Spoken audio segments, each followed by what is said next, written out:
WhatsApp guys, आज हम देखने वाले हैं दूसरे देशों में इंडियंस की इंसल्ट करने वाले टीवी एड्स।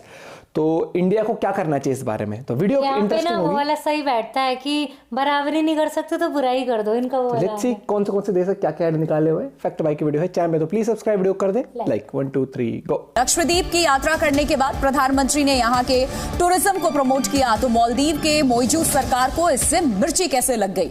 और मिर्ची लगी तो उन्होंने मोदी जी को जोकर तक कह डाला। मालदीव ने अपने पैरों पर कुल्हाड़ी मार ली है। वो मालदीव जिसकी अर्थव्यवस्था का बड़ा हिस्सा भारतीयों की बदौलत चलता है। लेकिन मालदीव से यहीं तक नहीं रुका, इसके साथ उसने इंडियंस को बदबूदार भी कह दिया। और आज न सिर्फ मालदीव पर चाइना ने भी इंडियंस को रेसिज्म का शिकार बनाया हुआ है।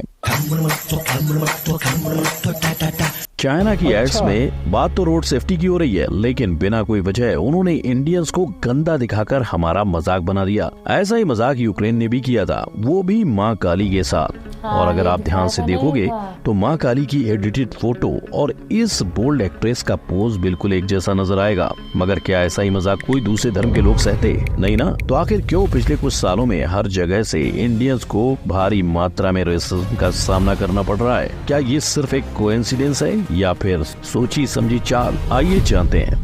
नंबर 1, कब जाना है? यूएसए के अंदर एक इंडियन औरत दिखते ही उसे धक्का मारा गया। मतलब एक तरफ हर दूसरा इंडियन यूएसए के लिए इतने पैसे खर्च करता है और वहाँ हमें गो बैक टू इंडिया कहा जाता है। और ऐसा सिर्फ एक बार नहीं हुआ। यूएसए के एक रेस्टोरेंट में जब एक इंडियन आदमी खाना खाने गया तो उसे डर्टी हिंदू कहकर धुतकारा गया।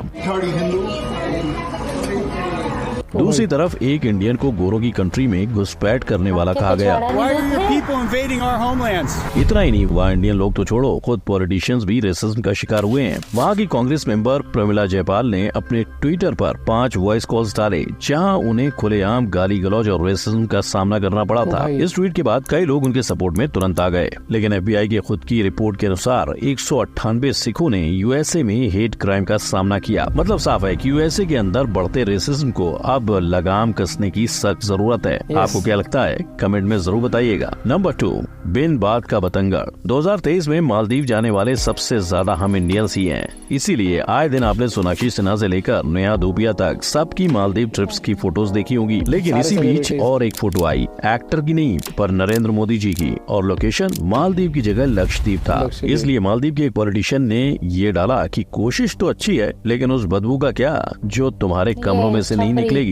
अब ये बात तो दिल पे लगनी ही थी, जिसके प्रतिशोध में कई इंडियंस ने मालदीव को बाइकआउट करने का फैसला किया। लेकिन फिर भी मालदीव की एक और मिनिस्टर ने मोदी जी का नाम लेकर हम इंडियंस को चिढ़ाया। मगर इतना काफी कहा था, एक ट्विटर अकाउंट ने इंडियन टूरिस्ट ना आए इसलिए मालदीव की गवर्नमेंट से दरख्वास्त की। इसके साथ उस अकाउंट ने बताया कि कैसे बाहर की कंट्रीज मालदीव में रहती हैं और कैसे इंडियन मालदीव में पैसा खर्च नहीं करते। यानी शायद इंडियंस की ऐसी बेइज्जती करने के बाद ही हम इंडियंस ने अब हमारे अपने भारत को एक्सप्लोर करने का फैसला लिया है। नंबर 3, पुराने रिश्ते नाते। पहले हमारे ही ताज होटल में Indians and dogs are not allowed लिखा जाता था, और अब तो भैया यूके की प्राइम मिनिस्टर की गद्दी पर इंडियन जा बैठा है, वो भी अपने कुत्ते के साथ। यानी सच में समय बदलते देर नहीं लगती। लेकिन अगर कुछ नहीं बदला तो वो है ब्रिटिशर्स का हम इंडियंस के प्रति रेसिज्म। इसकी एक झलक हम इंडियन क्रिकेट फैंस को मिली जब इंडिया टीम क्रिकेट खेलने इंग्लैंड गई। यहाँ कुछ इंडियन फैंस को अंग्रेजों ने गाली देना शुरू किया, और जब इस बात की कंप्लेंट की गई तो उल्टा हम इंडियंस को ही शांत बैठने को कहा गया। जब इस बात का पता खुद वहाँ के PM ऋषि सुनक को चला तो उन्होंने इस पर निराशा जताते हुए अपना खुद का भी किस्सा बताया। उन्होंने कहा कि जब वो छोटे थे और टीनेजर थे तब उन्हें यूके के अंदर कई बार रेसिज्म का सामना करना पड़ा था। वैसा ही किस्सा लंदन ऑक्सफोर्ड यूनिवर्सिटी में पढ़ती रश्मि सावंत का बना। जब वो उस यूनिवर्सिटी की प्रेसिडेंट बनी तब उसे साइबर बुलिंग यानी सोशल मीडिया पे रेसिज्म का सामना करना पड़ा। ये मामला इतना गर्म हुआ कि खुद इंडिया के एक्सटर्नल अफेयर्स के मिनिस्टर ने रेसिज्म के खिलाफ यूके को संदेश भेज डाला। Number 4, one side love. एक तरफा प्यार की ताकत ही कुछ और है, राइट? ये बात हम इंडियन से बेहतर कौन ही जानता है, क्योंकि ये एक तरफा प्यार है हमारा साउथ कोरिया के लिए। वरना आप ही सोचिए, जिन के ड्रामा और BTS को इंडियंस ने इतना प्यार दिया, वो इंडियंस को अपने क्लब्स में क्यों जगह नहीं दे रहा? क्लब्स तो छोड़ो, जब कोई हिंदुस्तानी उनकी शॉप में जाता है और खरीदने के लिए किसी कपड़े को हाथ लगाता है तो जड़ से कोरियन आकर उस कपड़े को साफ करते हैं। You ever faced any form or type of racism or discrimination while living in Korea? When we go for shopping, when we take look at the dresses and all, then they come very fast, like they'll be sitting and relaxing. They just come dash out and they're like, dust it.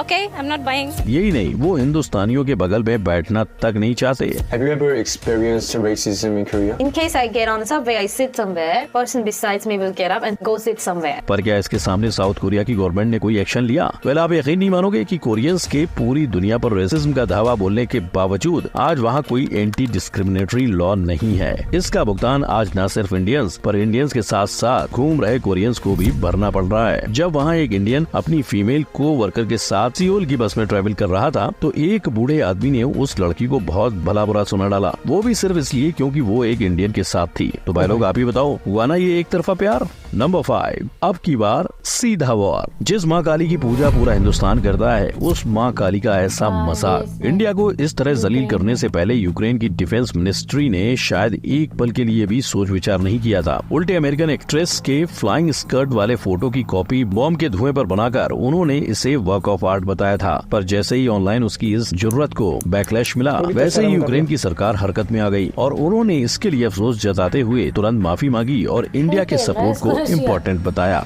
पर माँ काली को लेकर खुद एक Indian ने ऐसा ही कुछ किया था। इस पोस्टर में माँ काली को सिगरेट पीते हुए और LGBTQ कम्युनिटी का झंडा हाथ में पकड़े दिखाया गया, जिससे 2022 में उस फिल्म मेकर को अरेस्ट करने तक के कई पुलिस केस दर्ज हो चुके थे। जिन लोगों की भावनाएं पोस्टर से आहत हुई, उन्होंने देश भर में 4 प्रदेशों में 5 मुकदमे कर दिए हैं। हालांकि न सिर्फ इन मोहतरमा ने अपने आप को जेल जाने से बचाया, पर ये भी बताया कि अगर लोग इनकी फिल्म देख लेते तो इनकी तारीफ करते नहीं थकते। इनके मुताबिक इन्होंने जिस देवी को अपनी फिल्म में दिखाया वो मानवता की चैंपियन है, विविधता को गले लगाती हैं और एक फिल्म निर्माता के तौर पर उन्होंने अपनी काली को इसी रूप में देखा। मतलब ये रेसिज्म नहीं बल्कि एक सोशल मैसेज था। नंबर 6, चाइना को चैन कहाँ? ब्लैक मैन इन, चमचमाता white Chinese man out. China की ऐसी एड्स हर बार वहाँ हो रहे किस्म किस्म के रेसिज्म का भांडा फोड़ती हैं। और चाइना ने सिर्फ काले गोरे के भेद वाली एडी नहीं बनाई, बल्कि 1998 में आए तुनक तुनक गाने का पैरोडी बनाकर चाइना ने इंडिया के साथ भी रेसिज्म किया।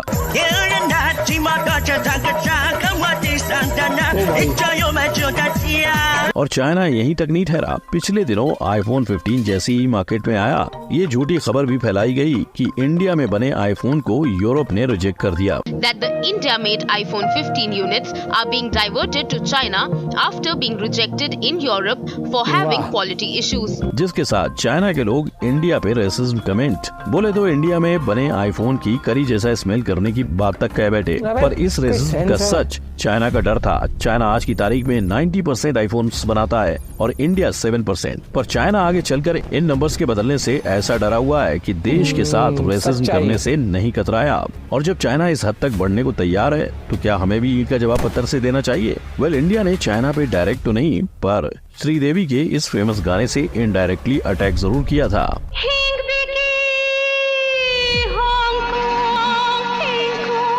नंबर 7, हम इंडिया वाले।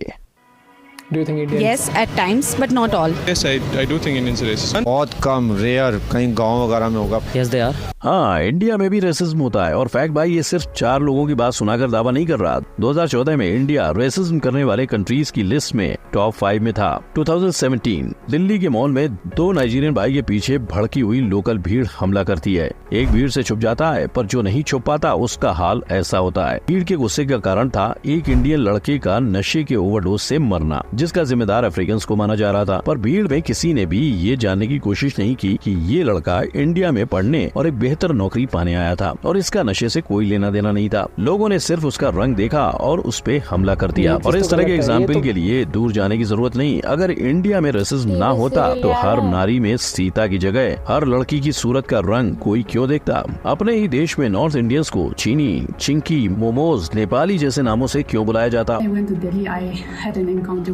People they would call me Chinese, Nepali. So you look like a chinky. I would call you chinky. आप मुझे क्यों ऐसे बोल रहे हो बार-बार? पर अफसोस इस बात का है कि इंडिया आज से नहीं हमेशा से रेसिज्म का शिकार रहा है। आखिर इंडिया में जात पात के नाम पर बटे लोग भी एक तरह से रेसिज्म का ही तो शिकार हो रहे हैं। नंबर 8, मजबूरी है मजदूरी है। जर्मनी को इंडियंस दूसरा कनाडा बनाने पे तुले हैं और रिपोर्ट की माने तो आने वाले वक्त में इंडिया से जर्मनी जाने वाले लोग वहाँ का सबसे बड़ा टैलेंट होंगे। लेकिन हैरान करने वाला डेटा ये है कि जब जर्मनी में रहने वालों से ये सवाल हुआ कि जर्मनी में रेसिज्म है या नहीं, तो 90% लोगों का जवाब हाँ था और 50% का ये मानना था कि वो एक रेसिस्ट सोसाइटी में रहते हैं और वहाँ लोगों के साथ सिर्फ रेसिज्म को लेकर भेदभाव नहीं होता। 2022 में रेसिज्म और डिस्क्रिमिनेशन के केसेस जर्मनी में 43% थे। वही लोगों के साथ उनकी एज, जेंडर, डिसेबिलिटी जैसे कई चीजों को लेकर भी भेदभाव हो रहा था। पर अगर आप सोचते हैं कि ये जानकर वहाँ जाने वालों की गिनती कम हुई तो आप गलत हैं। 2024 की रिपोर्ट का दावा है कि वहाँ जाने वालों की गिनती बढ़ रही है, जिसके पीछे लोगों के काम की मजबूरी है, जो सब जानते हुए भी वहाँ जाने को मजबूर हैं। तो भाई लोग, ये थी कुछ ऐसी कंट्रीज जो हम इंडियंस को रेसिज्म का शिकार बनाती हैं। पर क्या इससे हम चुके? बिल्कुल नहीं। इसके बावजूद आज इंडियंस हर जगह बढ़ रहे हैं। पर अगर आप इसके साथ ये जानना चाहते हो कि बीटीएस खुद इंडिया के बारे में क्या सोचता है, भाई देखो, ये तो हम ये नहीं कहेंगे कि इंडियंस के साथ ही रेसिज्म होता है, इंडिया में भी हमने देखा हुआ है।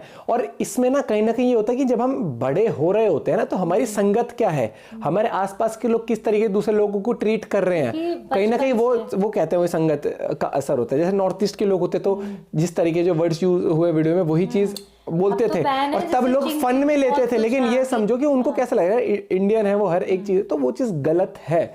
अब जाके रियलाइज होती है, थोड़ा सा एजुकेशन जब आती है ना इंसान में, थोड़ा सा तजुर्बा आता है, लाइफ आप देखते तो आप समझते नहीं यार, अगर हमारे साथ कोई ऐसे करे तो कितना बुरा लगेगा। और ये चीज इंडियंस तब रियलाइज करते हैं जब खुद बाहर जाते हैं और वहां के लोग इस तरीके से बिहेव करते हैं। या फिर यही समझ लो कि जब मालदीवियंस ने अभी वहां के जो थे ये पार्लियामेंट के लोग, जब इन्होंने कहा कि बदबू आती है होटल से, उसका क्या करोगे सब, तब इंडियंस कितने जल्दी भड़के थे। तो वही चीज होती है कि हमें रियलाइज करना चाहिए एंड ऑफ द डे हम सब ह्यूमन बींग्स हैं और हमें जितना हो सके एक दूसरे की मदद कहें या ना कहें, लेकिन दूसरे को नीचे दिखाना नहीं चाहिए। लेकिन अब देख, काफी जैसे वो क्रीम वाला जो ऐड है, फेयर एंड लवली वाला जो ऐड आता था, फेयर एंड ग्लो कर दिया है उसका नाम, ग्लो एंड लवली कर दिया, ऐसा कुछ कर दिया। क्योंकि आप ये एक तरह डिस्क्रिमिनेशन हो गया और जाति में डिवाइड भी कर रखा है लोगों को, तो वो भी कहीं ना कहीं, जैसे अगर हम ऐसे नहीं कहते तो निचली जाति का है इस तरीके, तो वो चीज़ें नहीं होनी चाहिए। मुझे लगता है कि सबसे पहले अगर आप किसी को ट्रीट करते हो ना, तो आप as a human being treat करो। अगर आपसे कोई गलत कर रहा है तब जाके आप उससे बात कर सकते हो, नहीं यार ये बंदा सही नहीं है उस तरीके, तब आप डिस्क्रिमिनेट फिर भी नहीं, फिर भी आप तब उससे थोड़ा सा सही तरीके से ना जाके आप थोड़ा सा उसको समझाने की या वो हाई पिच में आप बात कर सकते हो। लेकिन फिर भी अगर सब कुछ नॉर्मल बंदा सही है, जेन्युइन है, तो और जस्ट बिकॉज वो किसी और कास्ट का है तो आप उस चीज पे जाओगे, तो फिर वो कोई सेंस वाली बात नहीं है। बाकी आपका क्या पॉइंट ऑफ व्यू जरूर बताइएगा। मिलते हैं वीडियो के साथ। जय हिंद, जय भारत।